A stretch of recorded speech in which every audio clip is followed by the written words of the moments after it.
ناظرین روپیہ پیسہ میں آپ کو خوش آمدید کہتے ہیں. میں ہوں علی ناصر. الیکشنز ہو گئے, خیر سے ہو گئے, کوئی خون ریزی نہیں ہوئی, وقت پر ہوئے. تمام پیشن گوئیاں جو ہیں وہ دم توڑ گئیں, جو غلط قسم کی گئی تھیں کہ جناب والا حالات خراب ہو جائیں گے, الیکشن نہیں ہوں گے. یہ سب معاملات جب ٹھیک ہو گئے تو ظاہری بات ہے معیشت بھی دوبارہ سے پٹری پر آنا شروع ہو گئی. اور سٹاک مارکیٹ کے اندر بھی اگر ہم دیکھیں تو وہاں پر بھی ہم دیکھ رہے ہیں جب سے گورنمنٹ کی فارمیشن ہوئی بہتری دیکھ رہے ہیں. آج بھی ابھی تک کے 637 پوائنٹ جو ہیں سٹاک مارکیٹ نے بھی گین کر لیے. وہاں پر بھی یہ کہوں گا کہ قدرے جو ہے وہ کسی طرح کی سٹیبلٹی آئی ہے. But let's not jump to conclusions too soon. Dollar کی جانب بھی دیکھیں تو ڈالر کی قدر کے اندر بھی جو ہے ہم دیکھ رہے ہیں کہ کمی آئی ہے. انٹر بینک کے اندر جو ہے 5 روپے تک کی ہم کمی دیکھی ہے. اور اس کے ساتھ ساتھ اوپن مارکیٹ کے متعلق بھی خبریں آ رہی ہیں کہ ریٹ آہستہ آہستہ نیچے کی جانب جا رہا ہے. تو آپ خود دیکھ لیں کہ ایک تو اس وجہ سے مارکیٹ میں تھوڑی ریلیٹیو سٹیبلٹی آئی ہے, چاہے کوئی بھی مارکیٹ ہو, کہ جناب ہمارے ملک میں الیکشن ٹائم پر ہو گئے. تو جن لوگوں نے کہا کہ الیکشن نہیں ہوں گے ان کی پیشن گوئی غلط ہو گئی. پھر دوسرے وہ تھے جنہوں نے کہا تھا کہ خون کے دریا بہیں گے, خدا نہ خواستہ, اللہ نہ کرے, لوگوں کو گھبرا دیا, پریشان کر دیا کہ خون ریزی ہو جائے گی. وہاں بھی میں آپ کو بتا دوں کچھ بھی نہیں ہوا. دوسری طرف ایک اور چیز بھی بتا دوں کہ سٹیبلٹی کے ایک اور ریزن یہ بھی بن رہی ہے, لوگ بول رہے ہیں سیاسی جماعتیں اکٹھی ہو گئیں اور پولیٹیکل پروسیس کو ریجیکٹ کر رہی ہیں. ایسا بھی نہیں ہوا. پیپلز پارٹی بھی پولیٹیکل نظام کا حصہ بن چکی ہے. نون لیگ بھی یہ تسلیم کر چکی ہے کہ پنجاب کی حکومت بنانے کے لیے تگ و دو کرنی پڑے گی. ان ادر ورڈز وہ بھی پارلیمانی عمل میں داخل. اور ابھی میں دیکھ رہا تھا کہ سراج الحق صاحب نے بھی کچھ ایسی پریس ٹاک کی ہے جس سے ایسا اندیا مل رہا ہے کہ زیادہ تر جو پولیٹیکل پارٹیاں ہیں وہ آن بورڈ ہیں پولیٹیکل سسٹم کے. بلومبرگ کی رپورٹیں بھی جو ہیں وہ بھی آگے چل کے آپ دیکھیں گے کہ ان کا بھی مثبت قسم کا جو ہے وہ نتیجہ آپ کے سامنے دکھائی دے گا. اور اکنامک کرائسس کی ریزولوشن کے لیے اور چیلنجز کے متعلق انہوں نے بات کی ہے کہ اس کو کس طرح سے اب کنفرنٹ کرنا ہے. خیر یہ آگے دیکھنا ہے. حکومت کے لیے بہت سارے چیلنجز ہیں. عمران خان صاحب سے توقعات بھی ہیں. آج ہم بات کریں گے. ہمارے ساتھ موجود ہوں گے اسٹوڈیو کے اندر میر محمد علی خان صاحب جو کہ ایک انویسٹمنٹ بینکر ہیں اور حالات معاملات کو بڑی گہرائی سے دیکھ رہے ہیں. جناب والا اب بہت سارے چیلنجز آ گئے ہیں.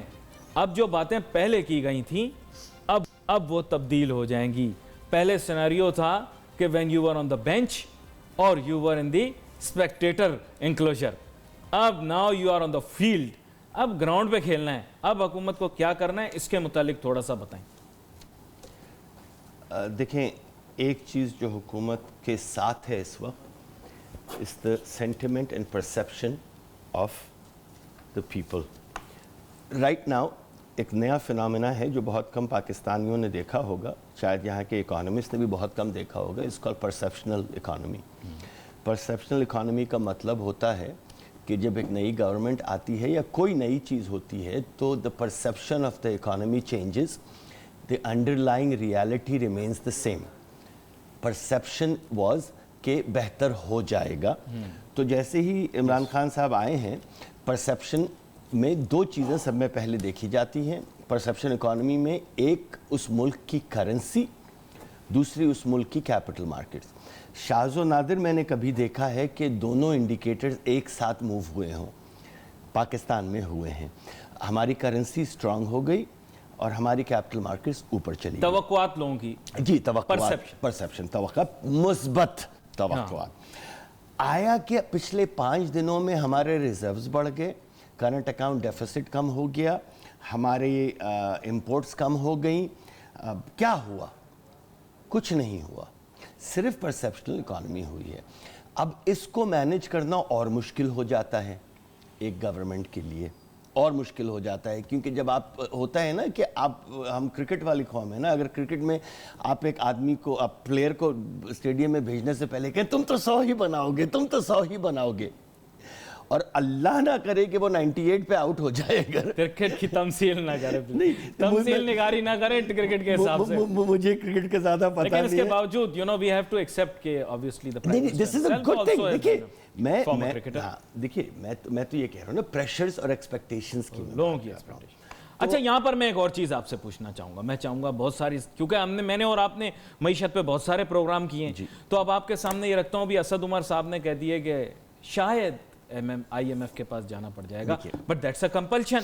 دیکھیے شاید جو ہے نا یہ میرے خیال میں تھوڑی سی غلط بیانی ہوگی, اس لیے کہ ہمیں پہلے ہی پتا تھا, ہمارے پاس کوئی چوائس نہیں تھا. یہ چوائس ہمارے پاس 1.5 سے 2 سال پہلے ہی نہیں تھا. تو شاید یہ کہنا, شاید اس وقت کہا جا سکتا ہے کہ ہمارے پاس اس وقت, یعنی آپ کہہ رہے ہیں کہ یہ اف اینڈ بٹ کی بات نہیں. مجھے ایک چھوٹی سی بریک کی جانب جانا ہے, بریک سے واپس آتے ہیں, پھر آپ کی کوشش کریں گے کہ اگر یہ ہمیں پہلے سے معلوم ہے تو پھر آگے جا کے ہم کب اس چنگل سے باہر نکلیں گے. Let's take short break.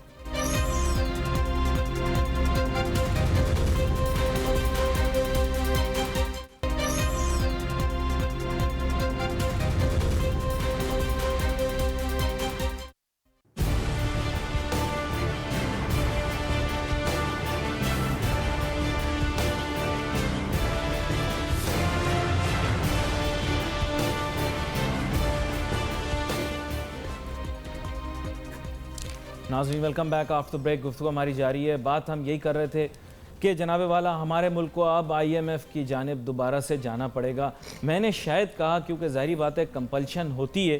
میر محمد علی خان صاحب, وہ کمپلشن یہ ہوتی ہے کہ لوگ ایک دم نئے آنے والے فائنانس منسٹر کے جو مطلب پرسوئنٹ کہہ سکتے ہیں, کیا کہہ سکتا ہوں, پروبیبل کہہ سکتا ہوں, اس سے جب پوچھتے ہیں تو وہ آؤٹ رائٹلی ان پاپولر ہونے کے لیے یہ نہیں کہہ سکتا کہ میں فوراً جاؤں گا. وہ کہے گا شاید. دیکھیے میں آپ سے ایک بات, اس لیے میں نے شاید کہا, یہ جو ہم صدیوں سے کہہ رہے ہیں نا کہ یہ کشکول ہمیں توڑنا ہے, تو یہ کشکول توڑنے کے لیے ہمیں لانگ ٹرم پالیسیز بنانی ہے. کوئی اگر یہ سمجھتا ہے کہ آج صبح ایک گورنمنٹ آئے گی اور کل صبح کشکول توڑ دے گی تو ہماری اکانومی ٹوٹ جائے گی. اب ہمیں یہ دیکھنا ہے کہ ہم IMF کے پاس جانا تو ناگزیر ہے. اب IMF کی ہم کتنی شرائط مانتے ہیں. IMF ہمیشہ 4 یا 5 شرائط تو ان کی کاپی پیسٹ ہوتی ہیں. سب میں پہلے یہ ہوتی ہے کہ اپنی کرنسی کو ڈیویلیو کرو. دوسری شرط یہ ہوتی ہے کہ یوٹیلیٹی اور الیکٹریسٹی کی پرائسز کو بڑھاؤ. تیسری یہ ہوتی ہے ان کی سمپل سی کہ جی آپ اپنے ٹیکس نیٹ کو بڑھائیں, جو کہ ہمیں that is the only thing that helps us. Only 0.57% of the population pays taxes in Pakistan. 1%, less than 1% is registered, 0.7% pays. That's not going to change. نہیں دیکھیے نا, نہیں بدلے گا نہیں اوور نائٹ. نہیں کیسے نہیں بدلے گا, دیکھیے بدلنا پڑے گا نا. اگر نہیں بدلے گا, ہم اگر اس طریقے سے چلیں گے, یہ کہے گا نہیں بدلے گا, تو پھر کبھی نہیں بدلے گا. بھائی دیکھو ان پاپولر سٹیپ کون لے گی, گورنمنٹ آتے ہی لینا پڑے گا. میں پہلے دن سے کہہ رہا ہوں آپ سے. آپ تو شروع سے کہتے ہیں ان پاپولر سٹیپ. میں آپ سے کیا کہہ رہا ہوں, یہ اکانومی آپ کہتے ہیں پرائیویٹائز کرو, یہ کریں گے. کیوں نہیں کریں گے؟ اچھا پرائیویٹائز نہیں کرنا تو ایک فنڈ بنا دیں جو ٹرن اراؤنڈ فنڈ ہو. اس ٹرن اراؤنڈ فنڈ کے اندر آپ 6 کمپنیز ڈالیں, $2 سے $3 بلین ریز کریں. وہ ریز کرنے کے بعد اس کو جو اسحاق ڈار صاحب نے 2017 میں ایک شرط لگوا دی تھی SECP کے تھرو کہ آپ کی پبلک سیکٹر کمپنیز کا CEO گورنمنٹ کی اجازت کے بغیر نہیں لگ سکتا.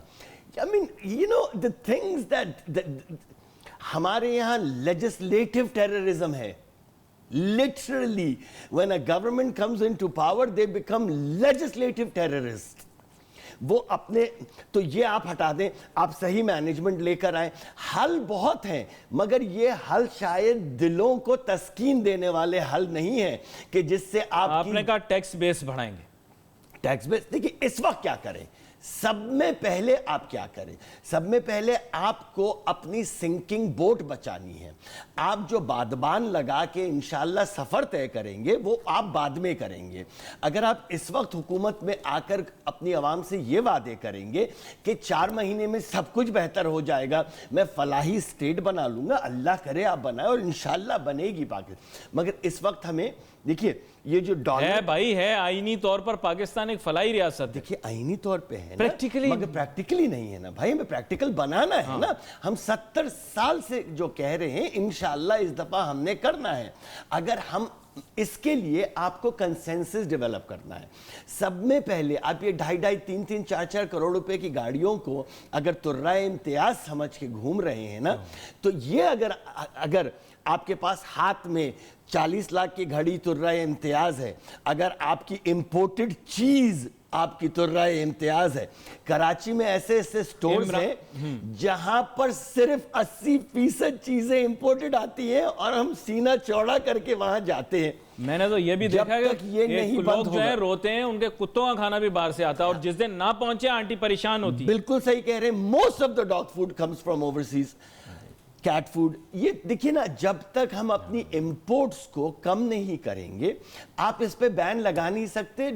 ورلڈ ٹریڈ آرگنائزیشن چیخ پکار شروع خان صاحب نے اپنی پہلی سپیچ میں کہا ہے کہ میں آسٹیر ہوں گا, دیکھیے میں سادگی اختیار کروں گا. کریں گے تو یہ آپ والے مسئلے کا جزوی جواب تو دے دیا نا انہوں نے. بالکل ہے, نے کہا آسٹیر ہو جاؤں گا. بالکل ہے. آپ سے میں ایک بات کرتا ہوں سمپل سی, میں نے 4 یا 5 ریل اسٹیٹ کے جائنٹس جو ہیں لاہور میں, پنجاب میں, ان سے میں نے پوچھا گورنر ہاؤس کی کیا ویلیو ہوگی لینڈ کی سب ملا کے. انہوں نے کہا کم از کم $900 ملین. $900 ملین.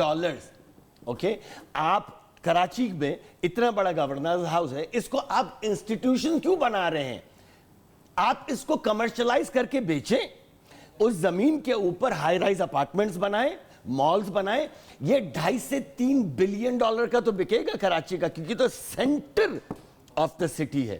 یہ 2 چیزوں سے ہی آپ سے $2.5 بلین تو آپ کے آگے. انہوں نے کہا ہے کہ جو گورنر ہاؤس دیگر اور تفریح مقامات کے اوپر ہیں ان کو کمرشلی یوز کیا جائے گا.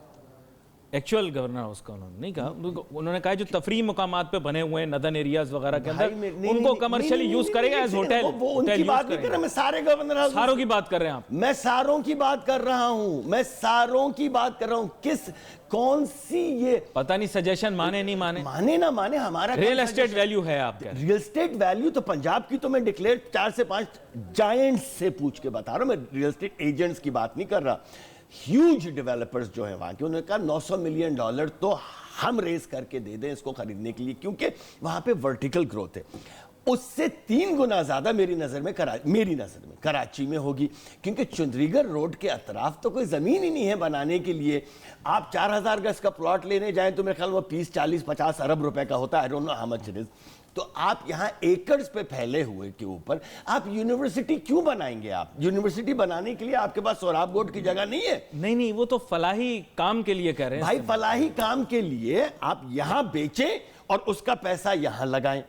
تو this is simple financial management of opportunity. Cost کیا ہے ایک یونیورسٹی؟ چلیں we will talk about this after the break. اور اس کے ساتھ ساتھ میں یہ بھی جاننے کروں گا کہ ہمارے ملک کو اب اس طوفان سے باہر نکالنے کے لیے, معاشی طوفان جو ہے $120 ارب تک ریکوائرڈ ہے, تجزیہ کار بولتے ہیں ایز FDI. وہ کہاں سے آئے گا؟ Let's take a short break.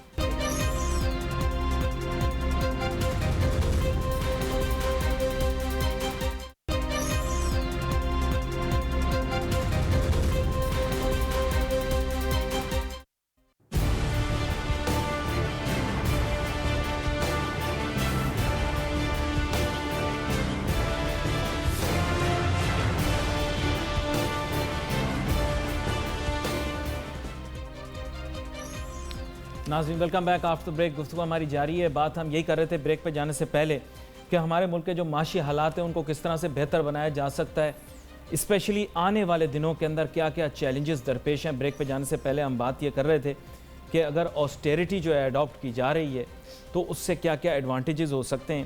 میر صاحب, آپ ہمارے ساتھ جب گفتگو کر رہے تھے تو آپ نے یہی بات کی کہ جناب والا اس کے علاوہ تھوڑا کمرشل اورینٹیشن بھی ہمیں رکھنی پڑے گی, جہاں گورنمنٹ یا state properties, lands, governor house اور دیگر اور اس طرح کی جو جنہیں ہم کہہ سکتے ہیں پرتعیش قسم کے جو مقامات ہیں. لیکن میں چاہوں گا تھوڑا سا آپ اس کے اوپر بھی ایلیبریٹ کریں. یہ جو ہمارے ملک کو تقریباً چاہیے ہوں گے $120 بلین جو چند تجزیہ کار کہتے ہیں ایز FDI, تو وہ کس طرح سے ہم حاصل کریں؟ نہیں, یہ پتہ نہیں کون تجزیہ کار ہیں, کیسا تجزیہ ان کا. $120 بلین انگلینڈ کو بھی نہیں ملے ہیں پچھلے سال. یو نو چائنا کو $352 بلین ملے تھے پچھلے سال. تو یہ جو ہے نا, یہ ہوائی قلعے, کیا ہوائی پلاؤ پکاتے ہیں نا کیا. جی دیکھیں, ہمیں اگر $4 سے $6 بلین FDI میں اس وقت آ جائے اور 6 مہینے میں پھر اس کے اگلے 6 مہینے 10 سے 15 بلین ڈالر آ جائے. سب میں پہلے طریقہ کار میرے لیے یہ ہے کہ عمران خان کی پرسیپشن جو ہے اور ریپوٹیشن اوورسیز پاکستانیوں میں بہت پاپولیرٹی ہے ان کی. اوورسیز پاکستانی ایک تو سب میں پہلے آپ وہ ریمیٹنسز اولڈ وے کہ جی $1000 $2000 اپنی فیملیز کو بھیج دیں یہاں پر, ٹھیک ہے, وہ کوئی $4 لاکھ تو نہیں بھیجے گا اپنی فیملی کو. تو یہ لانگ ٹرم سلوشن نہیں ہے کہ ریمیٹنسز کی جو ایک اپیل چل رہی ہے بہت اچھی چیز ہے, فی الحال بھیج دیں, $4-5 بلین آ جائیں گے ہمارے پاس. میری نظر میں اسد عمر کو چاہیے کہ ایک اوورسیز پاکستانی فنڈ بنائے جس کے جو رجسٹرڈ ہو اوورسیز اور ڈالر بیسڈ ہی ہو, اور وہ کسی بھی ایکسچینج پہ لسٹ بھی کیا جا سکتا ہے. You can trade it as an exchange traded fund. You can list it on New York, Hong Kong, London, Japan, Shanghai, anywhere. اس میں آپ کہیں کہ پاکستانیوں کو کہ آپ اس میں کنٹریبیوٹ کریں. Turn that into an FDI fund جو پاکستان میں آ کر ریونیو جنریٹنگ پروجیکٹس کے اندر ریونیو جنریٹنگ اور short to mid term to long term اس کو 3 جگہ آپ ڈیوائڈ کر دیں. اس کو ڈیوائڈ کرنے کے بعد آپ اس کو ایک لحاظ سے ایک اور فنڈ سیریز آف فنڈ کر سکتے ہیں. ایک آپ کیپٹل گارنٹیڈ فنڈ بھی کر سکتے ہیں, یا آپ ایک پرائیویٹ ایکویٹی فنڈ بھی کر سکتے ہیں جو کہ لانگ ٹرم کی سلوشنز میں انویسٹ کرے. ہیلتھ کیئر ریونیو بیسڈ ہیں. صرف آپ کے یہاں پاکستان میں روڈ بنانے کو آپ ترقی سمجھتے ہیں, یہ غلط ہے. ہمارے مائنڈ میں ایک پرسیپشن ہے نا کہ $250 ارب پاکستانیوں کے باہر پڑے ہیں یا $500 ارب باہر پڑے ہیں, وہ واپس آ جو پاکستانیوں کے باہر پڑے ہیں اس سے امید مت رکھیے گا کہ آئیں گے. دنیا کی کوئی لیجسلیشن اتنی کمپلیکیٹڈ ہوتی ہے چوری کا پیسہ چھپانے کے لیے.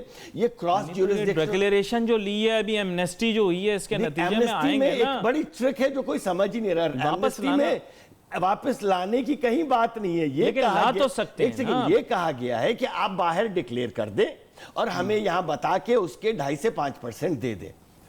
دوسری بات جو آپ کہہ رہے ہیں وہ آپ کہہ رہے ہیں جو چوری کا پیسہ باہر ہے. سب سے پہلے وہ چوری کا پیسہ اگر باہر ہے تو یہاں سے لنڈن میں ایک ٹرسٹ بنا ہوا ہے. لنڈن کا trust is owned by trust in Belize. Belize کا trust is owned by special purpose vehicle in Cayman Islands, اور اس کو جو مینیج کر رہا ہے وہ لائر ہے. جب آپ جورسڈکشنل طریقے سے پہلے کو اٹیک کرتے ہیں تو دوسرے کو پتا چل جاتا ہے, وہ وہاں سے پیسے نکال لیتا ہے. دنیا میں کہیں نہیں ہوتا انلیس کہ آپ کا پیسہ ڈرگ ریلیٹڈ ہو, جینیسائیڈ ریلیٹڈ ہو یا ٹیررزم ریلیٹڈ ہو. ہمارے یہاں کرپشن ریلیٹڈ ہے, یہ کہیں ان تینوں میں نہیں آتا.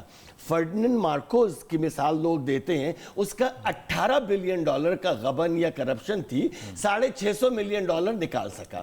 یہ ان ممالک میں جہاں یہ پیسہ چھپایا جاتا ہے ان کے لیے بہتر ہی ہے کہ پیسہ چھپا رہے, کیونکہ ان کی اکانومی میں یہ پیسہ کنٹریبیوٹ کرتا ہے. Why would European Union want $200 billion to leave their economy and come to Pakistan? Why would American owned entities which are in Cayman Islands اور یا برٹش امریکن ورجن آئلینڈز میں ہے, وہ کیوں چاہے گا کہ $600 بلین جو چوری کے ان کی اکانومی کنٹریبیوٹڈ ہیں وہ واپس پاکستان میں آ جائیں؟ ہم ان خام خیالیوں سے نکلنا پڑے گا. وہ پیسہ نہیں آ سکتا. اگر آ جائے الحمدللہ. ہمیں جو ایماندار لوگوں کا پیسہ ہے, جو ہارڈ ارنڈ منی ہے پاکستانیوں کی اوورسیز, ان سے کہا جائے کہ آپ پاکستان میں انویسٹ کریں. Most of the people don't have expertise to invest in Pakistan. چند نسل در نسل باہر ہیں, جیسے میرپور کے کشمیری ہیں, بڑے امیر ہیں لنڈن میں, مگر 70 سال 60 سال 65 سال سے باہر ہے. امریکہ میں بھی دوسری جنریشن آ گئی ہے. تو ان کے لیے ایک ایونیو پیدا کیا جائے جو ایک اوورسیز پاکستانی فنڈ کے تھرو ہو. انسٹنٹ دیکھیں, آپ کسی بھی پاکستانی کو کہتے ہیں یار آپ کے $6 لاکھ پڑے باہر, پاکستان میں لگائیں, وہ سب میں پہلے کہتا ہے کیسے لگاؤں, گھر خریدوں تو مجھے ڈر لگتا ہے کہ قبضہ نہ ہو جائے, زمین خریدوں تو قبضہ نہ ہو جائے, اس کی انسیکیورٹیز ہے نا. اس کے لیے آپ ایک فنڈ بنا کے پروفیشنل مینجمنٹ اس کے اندر کروائیں. اس کے اندر آپ کے ریل اسٹیٹ سیکٹر میں بہت زیادہ کیا کہتے ہیں اپرچونٹیز ہیں, اس کے لیے آپ کو لیجسلیشن بھی کرنی پڑے گی. نمبر 1 لیجسلیشن یہ کرنی پڑے گی کہ آپ صرف گھر نہیں بنا سکتے, آپ کو لینڈنگ انسٹیٹیوشنز کریٹ کرنے پڑیں گے جو مارگیج لینڈ کریں ڈیسنٹ انٹرسٹ ریٹ کے اوپر. گھر بنانا تو امتیاز آپ نہیں نے ہے, فارمولے بتائے ہیں, گھر بنا کے بیچنا. گورنمنٹ اور سچ بات یہ ہے کہ بڑی ٹیکنیکل آپ نے باتیں کی ہیں, لیکن پتہ نہیں گورنمنٹ اس کو اپلائی کر پائے گی یا نہیں کر پائے گی. کر پائے گی, عوام کے تو اوپر سے گزر گئی باتیں ساری, مطلب بیسیکلی عوام کو سمجھ میں نہیں آئی. لیکن ٹو بی ویری فرینک یہ وائبل سولوشنز بن سکتے ہیں اگر ان کے اوپر بہت زیادہ ورک ہو اور گورنمنٹ اس کے اندر کسی نہ کسی طریقے سے کرنا پڑے گا نا. ہم اس نہج پہ پہنچ لے آئے ہیں, بندہ لے آئے ہیں, $40 ارب لے آئے گا وہ. دیکھیے ایسا محسوس ہو رہا ہے بھائی, اس کو دکھا رہے ہیں ہر جگہ, وہ ساتھ ساتھ گھوم رہا ہے, ساتھ گھوم رہا ہے, نام نہیں میں کسی کا لے رہا, ساتھ گھوم رہا ہے, بولے پیسے لے آیا, یہ کر لے گا. $40 بلین کا انجیکشن لگا دے گا اگر اکانومی کو, تو اکانومی بالکل A1 سیٹ ہو جائے گی. It's a silly notion to think any individual may it be prime minister's friend or anybody کہ personal capacity میں $40 بلین پاکستان چھوٹی رقم ہوتی, آ جاتی ہے آرام سے, 5 سال میں تو آ جائے گی. کون لائے گا؟ ایک شخصیت جس کی آپ آف کیمرہ بات کر رہے تھے, میں آپ کا نام نہیں لوں گا. نام میں بھی نہیں لے رہا, دکھائی تو آپ کو دے رہے ہیں نا, وہ دکھائی دے رہے ہیں. دیکھیں there are people who are visible جن کے متعلق یہ کہا جا رہا ہے کہ یہ جو اکنامک پروگرام پلان یا ہاؤسنگ پالیسی یا اکنامک پالیسی ہے, اس کی ایگزیکیوشن کے لیے ان کے پاس کوئی نہ کوئی فارمولا موجود یقیناً ہوگا. دیکھیے نا, آپ اور وہ ہم جاننے کی کوشش کرتے ہیں کہ وہ کس طرح سے کریں گے. لیکن مجھے ایک چھوٹی سی بریک لینی ہے, بریک کے بعد let's take a short break.